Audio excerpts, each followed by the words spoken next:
Siemanko, witam, z tej strony Roman Szymański, zapraszam Was na dzień ze mną. Zaczynamy standardowo od owsianeczki, chodźcie, pokażę Wam, jakie sobie przyrządzam jedzonko na dzisiaj i co będziemy robić później. Dawajcie.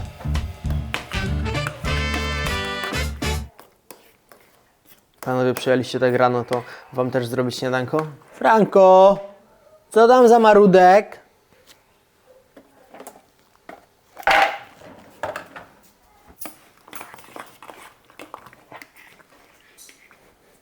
Co byś chciał? Jak są pieniążki? Pokaż mamie. Chciałbyś do skarbony sobie włożyć? Pieniążka? Proszę. Jednego. Zaraz przybiegnij po drugiego. Dawaj szybko. Ostatnio ma takie jakieś swoje misje. Pieniążki chce do skarbonki. No wrzucaj pieniążka do środka. Do skarbony. Nie wstydź się. To, co robię dzisiaj, jem zazwyczaj, tylko dzisiaj mam płatki ryżowe, a przeważnie mam płatki owsiane, więc przeważnie sobie robię 100 g płatków owsianych, rozdzielam na dwie porcje, do tego blenduję białko z jakimś owocem, zalewam to białkiem jakiegoś smaku z owocami i to są moje dwa posiłki na start, pierwsze i drugie śniadanie. Ja nie jestem na pudełkach, nigdy nie byłem, to znaczy kiedyś byłem, ale bardzo dawno, z 10 lat temu. No i chyba trochę im nie ufam, a trochę lubię jeść to, na co mam ochotę. A w pudełkach jest tak, wiesz jak jest. Przywożą Ci to, co jest w jadłospisie, no tam możesz teraz sobie wybrać, że albo takie danie, albo takie, ale generalnie no jesz to, co tam jest.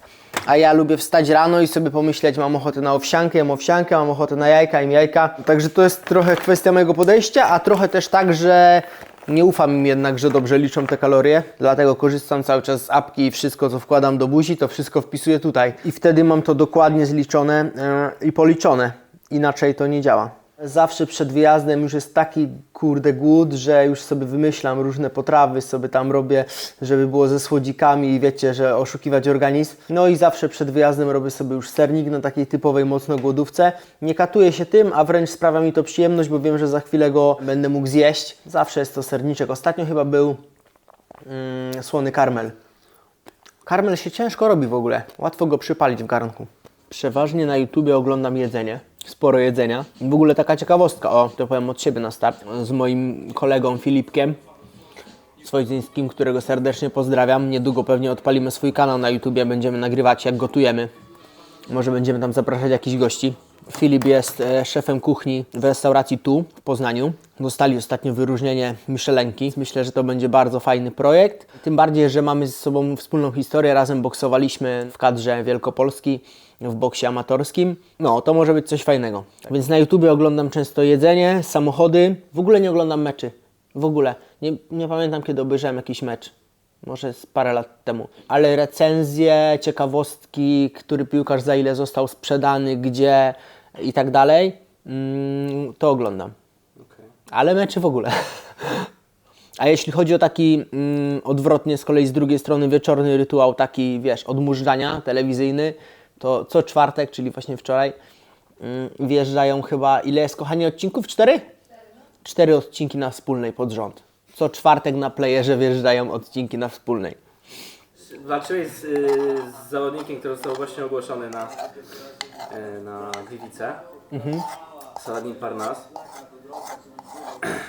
Trzeci pas chce zdobyć. Nie uważasz, że to jest trochę przesada z jego strony? Wow. Nie ma przesady, nie? No wiesz, jeśli dasz radę, no to czemu jest to przesada? Wszyscy zawsze mówią na początku każdej drogi, chcesz zdobyć jeden pas, to mówią, przesada, to jest niemożliwe, nie dasz rady. Kiedy już tam dochodzisz, to cię klepią po plecach i mówią, że zajebiście. Chcesz zdobyć drugi pas, mówią, że jesteś świrem, bo 2 kategorie wagowe, duża przepaść wagowa i tak dalej. I tak samo mówią, a chcesz wejść, wiesz, jeden wchodzi na 2000, a jeden wchodzi na 10 000, także ja uważam, że granice nie istnieją, nie? Nie ma czegoś takiego. Chce zdobyć trzeci pas, jeżeli w to wierzy, ma na to umiejętności, siłę, to może to zrobić, po prostu. Nie uważasz, że za krótki okres przygotowawczy jest? Po Robercie Ruchale? A to są już inne kwestie, takie już organizacyjne, że tak to nazwę. 4 miesiące z 6,6 do 7,7. Szybko. To znaczy tak, na pewno odpoczął, na pewno się dobrze przygotuje. 4 miesiące to jest bardzo dobry okres, wiem po sobie, żeby zrobić kolejną walkę, ponieważ miesiąc odpoczywasz, w cudzysłowie oczywiście trenujesz, no ale jesteś na roztrenowaniu i sobie tam robisz luźne treningi, nie trzymasz jakoś restrykcyjnie diety, ten organizm odpoczywa się, regeneruje i później masz 3 miesiące na pełną parę. 3 miesiące to jest super czas, 12 tygodni, więc te 4 miesiące uważam, że jest git okresem, normalnie. Ale kiedy on się bił w 66, mocna restrykcyjna dieta, zbijał, no i był jednak trochę mały, no po prostu musiał się zmniejszyć fizycznie, a teraz się bije w 7,7, to w 4 miesiące nie zdążył nabudować tyle masy mięśniowej, też pewnie o tej walce nie dowiedział się od razu 4 miesiące temu, tylko pewnie no z 2 miesiące temu, więc no jedyne co się mogło obawiać to, że będzie za mały po prostu, nie?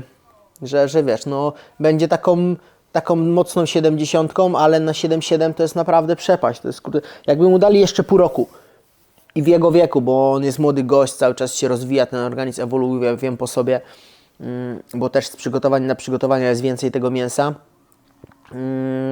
czyli zawsze troszkę więcej tej wagi, więc myślę, że wtedy miałby większe szanse, a tak to będzie p***an. Tu mamy sobie piękny, zamknięty tarasik zimowy, który jeszcze jest pusty, ale już dzisiaj po południu wjedzie tutaj właśnie wanna z hydromasażem jacuzzi od mojego sponsora, Super Spas, pozdrawiam Marcina. Mają dzisiaj tu być i montować jacuzzi, wannę z hydromasażem, w której będę mógł się regenerować pomiędzy treningami, relaksować i nie tylko. Także dobra, pogadaliśmy, jedzonko gotowe, możemy lecieć na trening. I możecie zadawać następne pytania. Dawajcie. Wczoraj było mocno. Wczoraj zrobiłem taki parter. Rano zbieraliśmy z Filipem pół godziny techniki i pół godziny walk, ale mocnych. I wieczorem poszedłem na tarczę do Piotrasa i z Piotrasem zrobiliśmy 6 rund po 5 minut. 2 razy 3. Jakby 2 walki, takie imitacja, że 3 rundy, przerwa i 3 rundy. Takie już pod walkę. Z taktyką, z pełnym skupieniem, ze wszystkim. Masakra, nie? Na wieczór Ibuprom 400. Dzisiaj rano obudziłem się, wszystko boli. No, koniec. Także dzisiaj z trenerem Arkiem delikatne drille. Potem MMA jeszcze, takie zapaśnicze też trochę bardziej. I luz. Dzisiaj chyba nie daje do pieca, bo... Powiedz, co na tej gali szykujesz dobrego dla swojego przeciwnika na ważeniu. Pizzałkę chciał, to będzie miał. Chciał pizzałkę? No. I to jeszcze z tym. Z ananasem. Mówi, że lubi hawajską. Lipa, bo ja się najem. Chociaż może zamówię z 2. Albo zamówię z 10. Zamówię z 10. Jedną zamówię, hawajską mu dam. No, nie, poważnie, rozmawialiśmy. Mega w ogóle w porządku. Gość ten, wiesz, Leo, taki po prostu normalny gość, nie? Uśmiechnięty, pogadaliśmy. Wymieniliśmy 2 zdania tam na tej konferencji, co byliśmy we Wrocławiu. Dlatego też ja tam też sobie pozwoliłem na jakąś uszczypliwość i żarcik. Bo z takim po prostu można sobie pozwolić, no bo wiesz, że nie będzie żadnej spiny, nie? Tylko, że no skuma twój żart po prostu. Nie przeszkadza Ci to, że walczysz w Czechach, a na przykład nie gdzieś, nie wiem, w Gliwicach w grudniu na przykład? Czy jest Ci to obojętne? Nie, w ogóle. Chciałem się bić teraz. Chciałeś się bić? Tak, to był mój wybór. To był mój wybór, że teraz się bijemy.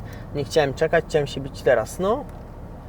Tyle szybko może, mógłbym się bić też w listopadzie na miesiąc, w grudniu też bym mógł się bić, ale co?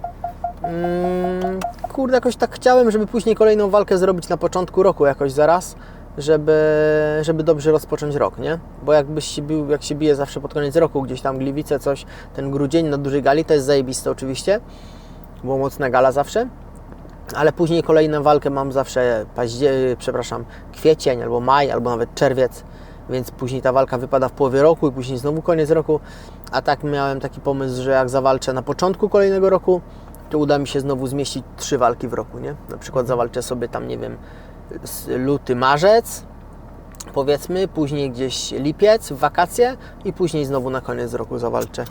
Myślę, że tak by było optymalne. Także to było trochę spowodowane tym, że chciałem przyspieszyć ilość swoich walk. Gruby! Poczekaj! Borys ma kanał na YouTubie, ale nie chcę pokazywać Ci do kamery. Chyba jest wstydliwe. Gruby na bramę. Co? Gruby na bramę. Co tam? Co za Kurwa jakiś... Znowu jakiś No wiesz, nie ten... A co, latasz z kamerą i się nie przywitasz nawet? Chcesz w ryja? No. Siema. Ale Borys... Firmóweczka. Zawsze firmowy. Zawsze firmowy. O zawsze w Pitbullu, a już niebawem dowiecie się czegoś więcej. O, To będzie we wszystkich salonach Pitbulla w Polsce.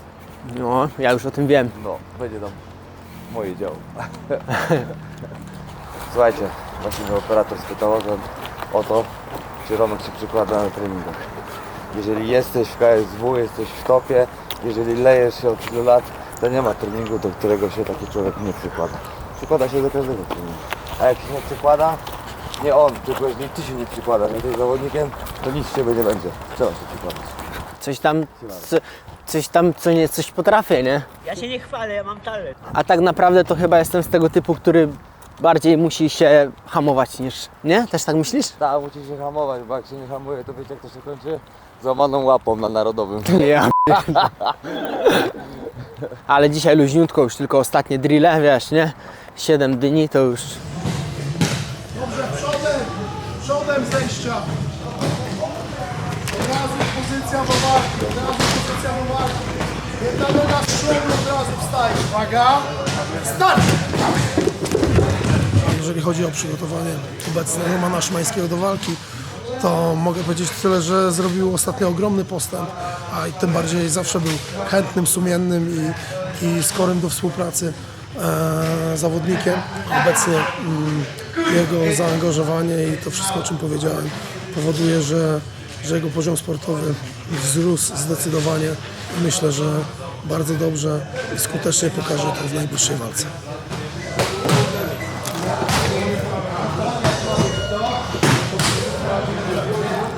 Ile wody teraz pijesz? Wiesz co, wody jest 3 litry. A cała reszta to kolka zero. Dobra, ja do niego napiszę. Próba generalna. Wczoraj odebrałem nową szczenę. Dzisiaj miał być trochę lżej, ja ty widzę plastrem oklejać rękawice. Co mam ci powiedzieć? Natury nie oszukasz. Uważam, że przygotowania przebiegły perfekcyjnie, jak nie najlepiej z wszystkich, które robiliśmy dotychczas razem. Mamy przygotowane parę fajnych myczków, tak więc szykujcie się na walkę i do zobaczenia.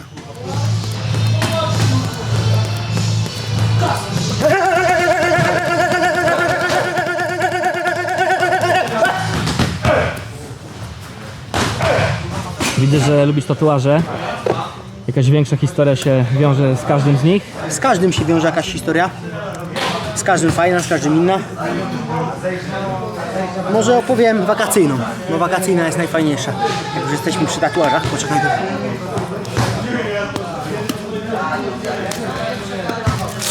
Tak wygląda to od strony roboczej.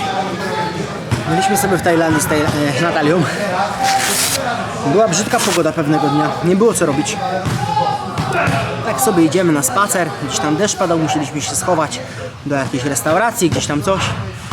Oczywiście byliśmy z naszym małym Frankiem, nie pamiętam ile on wtedy miał, ale z roczek. No i mówimy, to jest studio tatuażu, chodź wejdziemy sobie, może coś sobie zrobimy na pamiątkę. Mówię, ja bym sobie zrobił mango sticky, czyli mango z ryżem na słodko, bo bardzo lubię. No to chodź wejdziemy. No i szliśmy i powstał właśnie ten tatuaż. Byliśmy na półwyspie Krabi, więc powstał krab, mango, palma i kontynent Tajlandia, w sensie Tajlandia jako państwo. Taki tatuaż sobie zrobiliśmy na pamiątkę. Ja mam go w tym miejscu, Natalia ma go troszeczkę wyżej, ale dokładnie takiego samego kraba, mango, palmę i mapę Tajlandii. Nie jakiś wielki, nie jakiś nie wiadomo co, ponieważ uważam, że fajne tatuaże robi się u sprawdzonych artystów, do których Was w sumie jeszcze zaproszę, bo polecimy sobie do studia tatuażu. Taki szczyt. Rutek. Witaj kolego, wszystko u Ciebie dobrze, przygotowania zgodnie z planem. Cześć kurczaczku, wszystko dobrze, właśnie skończyłem ostatni trening zapasów. Takie drille pod MMA porobiliśmy. Jutro ostatnia siłka, sobota, w poniedziałek jeszcze szybkość, wtorek już luzik, jakieś masaże, odnowa biologiczna. No i co, w środę trzeba startować do Czech, także wszystko dobrze, bez kontuzji, naprawdę bardzo dobrze się czuję. Waga troszkę wyższa niż zwykle, no ale mięcha się narąbało, bo się siłkę robiło, to tak jest. Więc wszystko zgodnie z planem. Forma sztos. A u Ciebie jak tam? Bo tutaj chłopacy u mnie są z kamerami dzisiaj z KSW i mówili, że byli ostatnio u Ciebie, czy nagrywali jakieś tam, nie wiem, setki, coś. I mówili, że byłeś troszkę agresywny na tego Kaczmarczyka. Chyba Ci nadeptał lekko napięte, co? Zobaczymy, co nagrał. Mogłem się nie przybijać, że jesteście u mnie, to by nagrał może coś hardkorowego. Czy masz, powiedzmy, większą albo mniejszą motywację, jak jest, powiedzmy, ktoś wyżej z rankingu, czy jest to dla Ciebie obojętnie, z kim walczysz? Czy tak samo się Wiesz przygotowujesz co? do walki? Nie ma dla mnie, czy to ktoś jest wyżej, czy niżej z rankingu. Zawsze przygotowuję się tak samo mocno do walki, tylko do każdej walki są inne emocje. W sensie, wiesz, no jak bijesz się z kimś, kto Cię wkurwia, to przygotowujesz się trochę inaczej, są inne emocje. Jak bijesz się z kimś, kto jest Ci obojętny, to trochę inaczej. Ale jeżeli chodzi o same przygotowania, to zawsze one są tak samo mocne i tak samo ciężkie. Tylko podejście do samej walki jest troszeczkę inne. Tyle.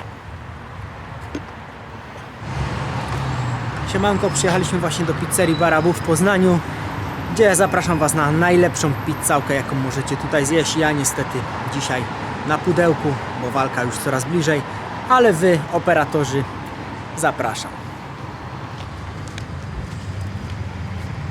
Skąd u Ciebie pasja do samochodów? Bo widzieliśmy na podjeździe, że kilka ich tam stoi. Z samochodami u mnie jest tak, że nie wiem skąd jest ta pasja, bo ta pasja jest od zawsze, tak jak do sportu, od dziecka, jakby się nazywało, skąd jest pasja do sportu, albo dlaczego trenujesz, skąd masz zapał, to wiesz, bym Ci odpowiedział, że dlaczego Ty masz zapał do jedzenia, oddychania i spania. Po prostu życie. Tak mam. Tak samo jest z samochodami i jakby lubię sportowe auta, ale skąd to się wzięło? Nie mam czegoś takiego, że gdzieś, wiesz, kiedyś zobaczyłem jakieś wyścigi albo coś, ktoś miał fajne auto. Po prostu od zawsze mnie jarały dobre auta. Także to jest takie u mnie, no, dość proste, naturalne takie. Na tą chwilę mamy RS6, C7, BMW 550, RSQ3, GLE i chyba to już wszystko. Aha, no i jeszcze Kawasaki Z900, to nowy nabytek mojej dziewczyny. Także jeszcze motocykl jeden wjechał przy okazji. A tam na podjeździe Twojego synka, co to za fura była? RS6. Synek idzie w ślady mamy, mama jeździ RS6 i synek też musiał mieć Audicę. Ale zresztą ja też jestem team Audi. Na co dzień jeżdżę BM-ką, ale jakbym miał wybierać, to chyba jednak Audi mi lepiej siedzi. Miałeś swój epizod w Underdogu. Tak. Czy widzisz siebie jakoś w przyszłości? Ogólnie powiedz, jak tam na planie to wyglądało, jak to się stało w ogóle, że tam żeś zagrał i czy widzisz siebie w przyszłości w jakichś produkcjach, czy chciałbyś Wyglądało to bardzo prosto. Kawul do mnie zadzwonił i mówi: Roman, grasz w Underdogu. Ja mówię: co? Kawul, o co chodzi? A on mówi: masz zajebistą rolę, nie przejmuj się, już Ci wysyłam Twoją rolę, przeczytaj sobie i zapraszam Cię na plan. No i przeczytałem i tak się okazało, że jest zajebista, zgodziłem się. Jeżeli chodzi o sam plan, to mega przygoda, poznanie tych wszystkich ludzi, wiesz, Habiora, Eryka Lubosa, Popławskiej, kurczę, no wszystkich tam naprawdę, Boberek tam też był, no nie, mega ludzie naprawdę, mega przygoda, kurde, chyba nawet bardziej niż bardzo chciałbym zagrać jeszcze raz w jakimś filmie, ale właśnie z takim klimatem, w takiej fajnej roli, bo to też wiadomo, no nie każda jest fajna. Kurde, mega to była przygoda, chciałbym na pewno to powtórzyć i chętnie bym w czymś jeszcze zagrał, to na pewno. No. Jeśli chodzi o sport, to no, przewijał się u mnie od dzieciństwa. Wszyscy, gdzie uprawiali jakikolwiek sport, czy siłownia, czy biegali, czy cokolwiek innego, to wszędzie się podczepiałem i chciałem to robić. Nawet przez chwilę byłem w naszej kostrzyńskiej drużynie piłkarskiej. To nie było udane niestety, bo nie nadaje się do sportów grupowych, drużynowych. Ale i chodziłem na siłownię i biegałem. Była taka historia związana z moim kuzynem, który biegał maratony, Robertem, którego serdecznie pozdrawiam. On chodził dużo biegać, no bo biegał w tych maratonach na 42 km. No i ja zawsze na te treningi, no nie zawsze, ale często po szkole chodziłem z nim i biegałem jakby bardzo często tyle co on, nieraz mniej, nieraz tyle co on, ale bardzo dużo, naprawdę, bardzo dużo, że tak powiem, no chodziliśmy na boisko szkolne i robiliśmy po, nie wiem, 50 kółek. Naprawdę, no dużo. Nie pamiętam tych ilości. Pojechaliśmy do Poznania na maraton, w którym on brał udział. Pamiętam, że chyba po 20 kilometrze jakoś zaczęły go mocno łapać skurcze. My tam z jego rodzicami byliśmy na drodze, kibicowaliśmy mu, podawaliśmy picie, jedzenie i tak dalej, jak to na maratonach bywa. No i po tych 20 kilometrach jak zaczęły łapać go skurcze, ja mówię: Robert, to ja pobiegnę z Tobą i będę Cię tam po drodze masować i tak dalej. Chciałbym zaznaczyć, że byłem nieprzebrany, w bluzie, w koszulce, w dżinsach, nie w żadnych ciuchach sportowych, w normalnych butach. No i miałem, nie pamiętam ile lat, ale no bardzo mało, nie wiem, 14, 15, gdzieś tak.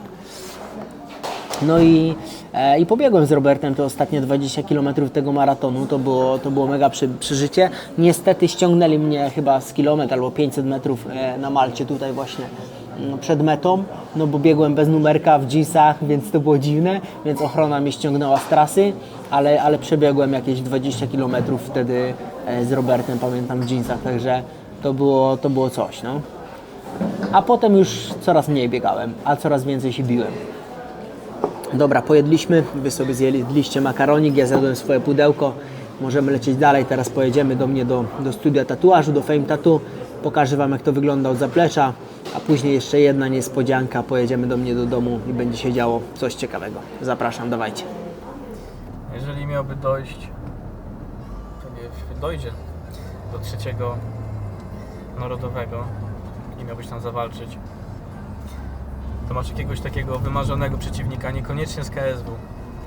Taki wymarzony przeciwnik, z którym chciałbyś się bić i chciałbyś się sprawdzić. Kto byłby? Nie, właśnie nie mam. Ja w ogóle tak mało obserwuję MMA poza granicami. Oglądam główne walki, oczywiście UFC, oglądam, wiesz, jakieś takie main eventy, co-main eventy, ale jeżeli miałbyś mnie zapytać o takich światowych zawodników, o gwiazdy takie zagraniczne, to ja bardzo mało, wiesz, znam nazwisk, znaczy znam, ale nie obserwuję ich, nie? Nie mam takich, wiesz, że jestem taki zajarany tym obserwowaniem MMA, jakby zdecydowanie wolę to od drugiej strony, wolę to robić, wolę trenować, wolę tworzyć swoją historię. Także no nie mam takich ludzi. Moją inspiracją gdzieś tam za dzieciaka był Chuck Liddell, ale wiadomo, po pierwsze on już jest na emeryturze dawno, a po drugie to nie moja waga, bo to wielki, ciężki chłop, ale Chuck Liddell to była taka osoba, którą wtedy obserwowałem, podziwiałem i to było dla mnie wow, nie? Pamiętam, jak toczył wojny wtedy z Randy Couturem. Mój świętej pamięci tata był team Randy Couture, a ja byłem team Chuck Liddell. No i sobie w domu takie robiliśmy, wiesz, dogryzki, nie? A nie jedną walkę panowie z sobą mieli, jak wiemy.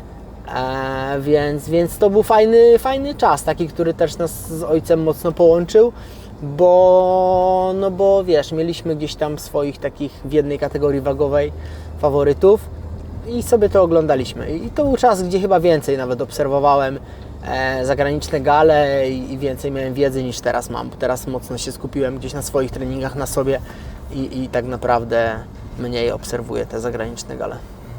Wspomniałeś o tacie.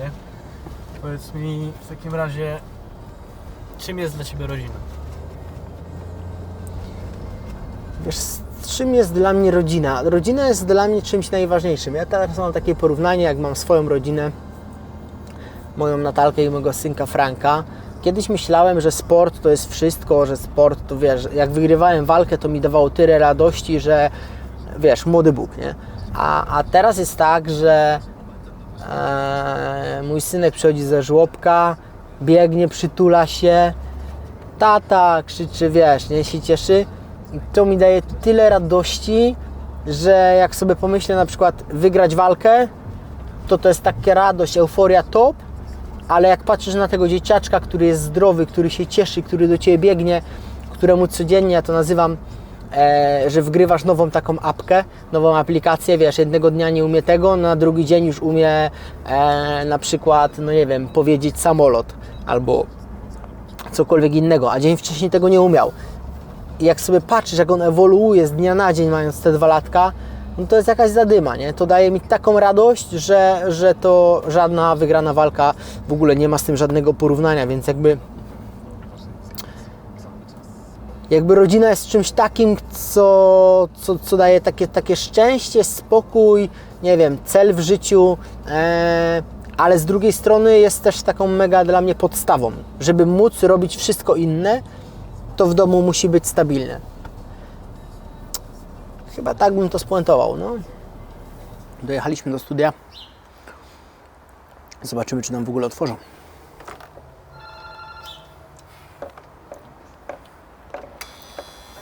Udało się.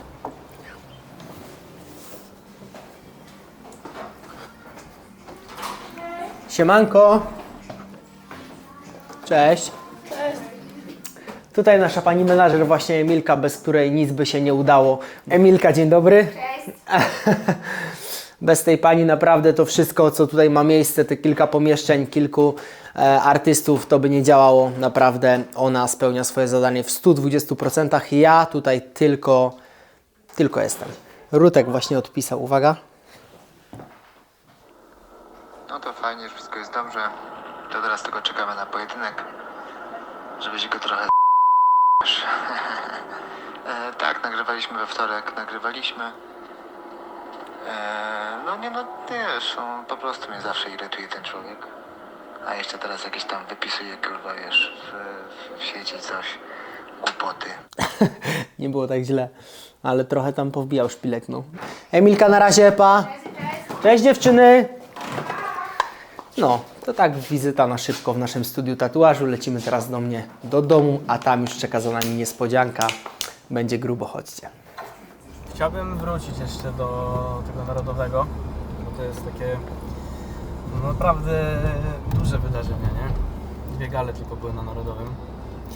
Duże, największe w moim życiu na pewno. Oczywiście. I jak to jest, nie mówię już o samej walce, nie? Tylko o wyjściu do walki, żebyś bardziej mi powiedział o tych kibicach, których widzisz jak wychodzisz. Ich razy na przykład 10, jeżeli jest taki stadion narodowy. Jakie są odczucia, czy ciary są 10 razy większe. Ogólnie ten dzień chciał, żebyś mi to mniej więcej tak... Wiesz co, jeśli chodzi o sam stadion, to odczucie było takie specyficzne. Było takie wielkościowe, takie ogromu, ale klimat jako klimat, kurczę, ja bardziej klimat czuję na takim 15-20 tysięczniku, na takiej hali, nie? Jakoś tak, wiesz, było to zamknięte, ciemno, wiesz, te wszystkie światła, to wszystko tak robi robotę, ci ludzie. A na tym Stadionie Narodowym robiło to wow, ale wiesz, może przez to też, że ja się biłem jeszcze, jak było tak dopiero szaro się robiło, nie było jeszcze ciemno, to wszystko tak, nie było takiego klimatu, nie czułem tak tego do końca, nie? Ja generalnie jestem zadowolony ze współpracy z KSW i czuję się mega doceniony przez KSW, bo no choćby to właśnie, że byłem wybrany na Stadion Narodowy, że chcieli, żebym na nim zawalczył, bo to nie jest tak, że wiesz, my sobie wybieramy, to oni są moim pracodawcą. Więc i z tego powodu, że byłem na Stadionie Narodowym, ale i ogólnie z całej współpracy jestem mega dumny i szczęśliwy, że mogę reprezentować KSW, bo wiesz, to nie jest teraz takie gadanie. Nieraz jest tak, że z pracodawcą albo ci jest po drodze, albo ci jest mniej po drodze, nie? Mi jest z KSW bardzo po drodze, dobrze się dogadujemy, zawsze ich szanowałem, zawsze chciałem tam być, oni mnie też doceniają. Kurde, cały zespół, team, który tam jest, wiesz, od zaplecza, który o to wszystko dba, jakby, no, dobrze się tam czuję, nie? Jako w firmie. No to przyjechaliśmy po treningu, po jedzonku dobrym do domu. Wy jeszcze tego nie widzicie, co jest za Wami, ale ja już widzę i szykuje się naprawdę coś grubego. Jeszcze to montują, jeszcze nie ma efektu wow, ale już możecie sobie powolutku zobaczyć. Firma mojego sponsora Super Spas przyjechała mi zamontować, uwaga, lać tam wodę szybko, bąbelki, bol. Także wanna z hydromasażem wjeżdża na mój taras. Taki kompletny efekt już za chwilę wrzucimy, jak będzie w 100% zamontowane. Także bądźcie czujni, widzimy się za jakąś godzinkę. Jacuzzi już zamontowane, gotowe. W tej chwili jest w nim 17 stopni, musi się troszeczkę nagrzać, więc my jedziemy odebrać Franka z przedszkola. Woda się nagrzewa. Po powrocie z Frankiem spróbujemy tam wejść, powinno być już ciepło, także lecimy. Zobaczymy, czy Franek będzie chciał, bo mamy taką tradycję. 90% razy, jak go odbieram z przedszkola, czyli prawie zawsze, chce bułę. Pierwsze, co wychodzi z przedszkola, to mówi tata, buła. I musimy podjechać do piekarni, i kupić bułę z serem, taką na słodko. No i on w aucie sobie szamie tą bułę i dopiero jak wracamy do domu, to je obiadek, więc taki drugi w sumie już, no bo ma w przeklu obiadek. Jestem ciekawy, czy dzisiaj też będzie krzyczał buła. Jak coś, to podjedziemy do piekarni i kupimy. Ale zobaczycie, jak wsuwa, nie? No jest kurde niesamowity. Wychodzi pierwsze co i buła. W aucie musi być jedzonko.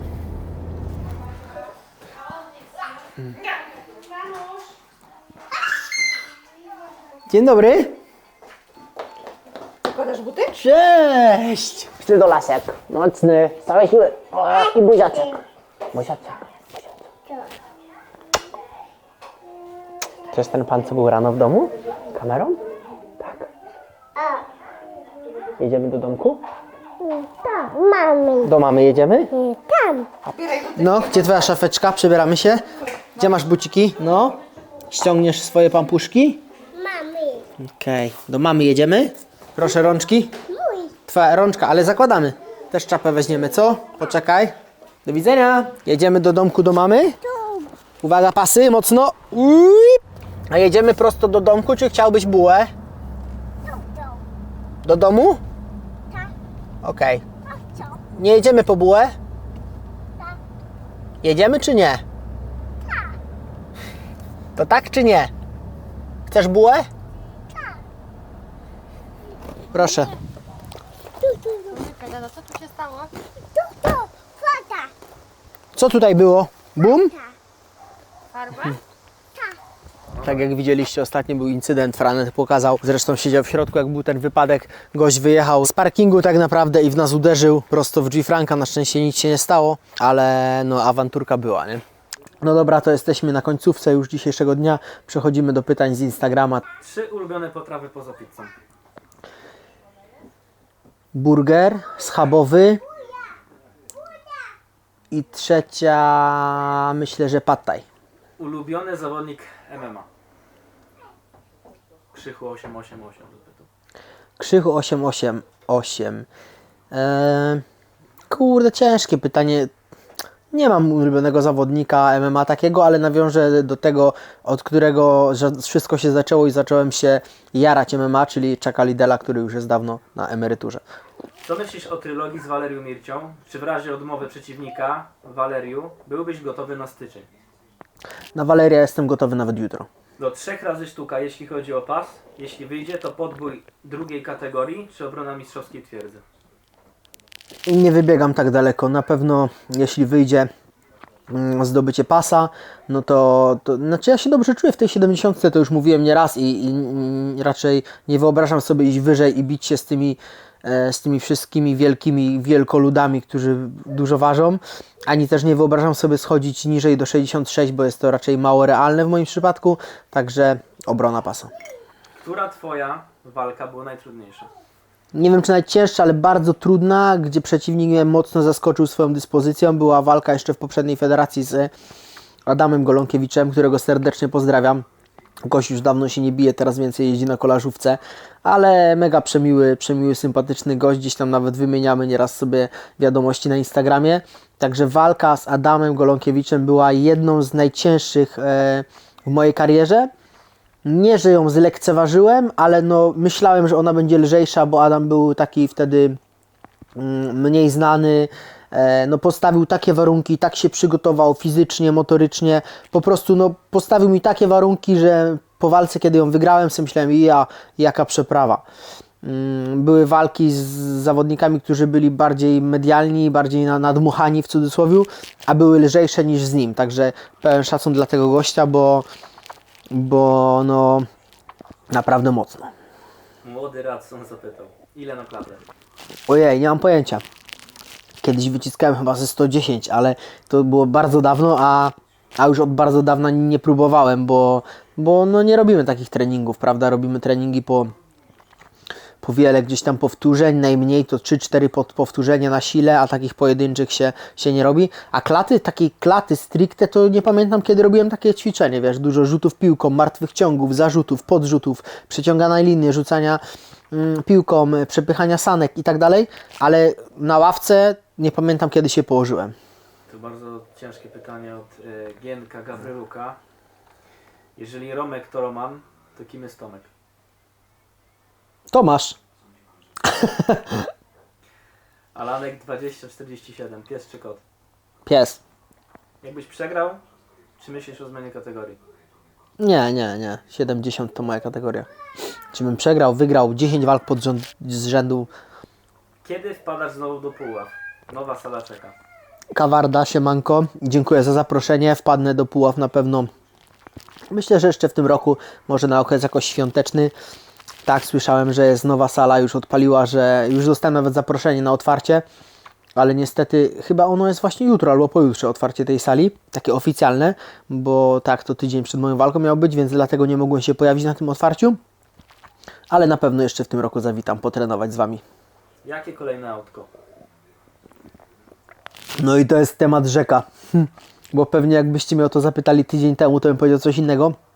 Dzisiaj coś innego, a za miesiąc jeszcze coś innego. No i kurczę, tak najbliżej teraz chyba jest mi do RS5 w Sportbagu. Miałem S5, mam do niej mega sentyment, zajebiście się nią jeździło, dobrze ją wspominam. Była fajnym autem, takim już wiecie, nie małym, ale jeszcze nie jakimś wielkim. No ale już nie małym, już wygodnym autem. Tylko miałem ją w coupé, no i z racji tego ją sprzedałem, bo pojawiło się dziecko, więc trzeba było wrzucić coś 5-drzwiowego. Więc teraz bym wrócił nie do S-ki, a do RS-ki, ale w Sportbagu już, więc myślę, że RS5 w Sportbagu to będzie kolejne auto. Aczkolwiek to może się wydarzyć wszystko, bo u mnie to jest akurat, jeśli chodzi o auta, to impuls i po prostu jutro jest. Także może to być też Golf 7 po lifcie, może to być BMK 8 w Sportbagu, może to być Macan. Kurde, tak naprawdę no nie ma odpowiedzi na to pytanie niestety, nie? Tak naprawdę to chciałbym, żeby wszystkie te auta stały pod domem albo co tydzień inne. Kurde, to jest, nie, jestem chory nie, na tym punkcie, to jest nienormalne. Jakie rady dla boksera przechodzącego do MMA? Jak najwięcej zapasów. Zapasy robią robotę w MMA. Największą chyba w tych czasach. Którą walkę najlepiej wspominasz? Najlepiej. Tak fajnie wspominam walkę z Pawłem Kiełkiem, którego też serdecznie pozdrawiam. To była taka walka, która była moją trampoliną do większych walk, ponieważ przed walką z Pawłem biłem się na bardzo małych galach, nikt nie doceniał, gdzieś tam mojej oceny nie doceniał. Nie byłem rozpoznawalny, nie widział. A po walce, kiedy wygrałem z Pawłem Kiełkiem, który już wtedy był dość rozpoznawalną osobą, był takim, no jak się to mówiło, Polish Prospect, no to ta walka mi bardzo dużo dała, rozgłosu, rozpoznawalności i dzięki tej walce mogłem mega rozwinąć swoją karierę, więc tą walkę bardzo dobrze wspominam, ale też dlatego, że bardzo ładnie ją wygrałem. Jak zapatrywałbyś się na ewentualny rewanż z Marianem lub z Parnasem? Którego dadzą pierwszego, ten będzie, nie? Ale nie powiem, że jakby bardziej, jeżeli mam powiedzieć ze swojej strony, to boli mnie przegrana z Parnasem, bo wiem, co tam nie zagrało, niż walka z Marianem. Marian to spoko gość. Dobry dzień. Umiesz już coś powiedzieć po czesku? Dobry dzień. Umiem też pizza, bo jest tak samo jak po polsku, pizza. No, chciałeś zobaczyć skrzyneczkę z słodyczami, to chodź zobaczysz, a zobaczysz jeszcze, co stoi przed skrzyneczką, bo już się tam nie mieści. Tak wiesz, mniej więcej, nie? Co chcesz. Wszystko, a skrzyneczka sama w sobie też jest zacna. No i tu już, kurde, tu już jest mocno czekoladowo, nie? Naprawdę. Jednego? No oczywiście. Proszę bardzo. No dobra, to wydaje mi się, że wszystko Wam pokazałem, to znaczy wszystko nie oczywiście, ale dużo, dzisiaj bardzo dużo. Także ubieram się w kąpielówki, wskakuję do jacuzzi, zobaczymy jak tam woda. Jak widzieliście pewnie przed chwilą mamy 19,5 stopnia, więc nie jest niestety za ciepło, jeszcze nie zdążyła się nagrzać, ale no skoro obiecałem, to wchodzę, zobaczymy jak będzie, pierwsze wejście do jacuzzi.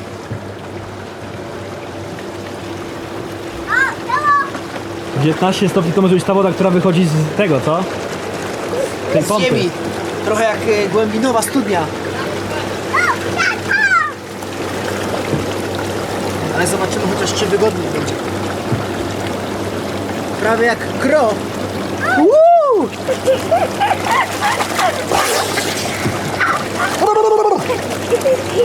Odpalimy fontannę. Wow. Jeszcze raz. Włączysz tacie? Bąbelki? Jest! Super! Brawo! Pozwólcie, że bardziej ją przetestuję. Jak ta woda będzie cieplejsza, bo nie jest zbyt przyjemnie jeszcze, ale zgodnie z obietnicą jestem. Dziękuję za dzisiejszy dzień. Pokazałem wam kawałek mojego życia, kawałek siebie. Widzimy się na gali w Czechach już za tydzień. Do zobaczenia. Trzymajcie się, Romek.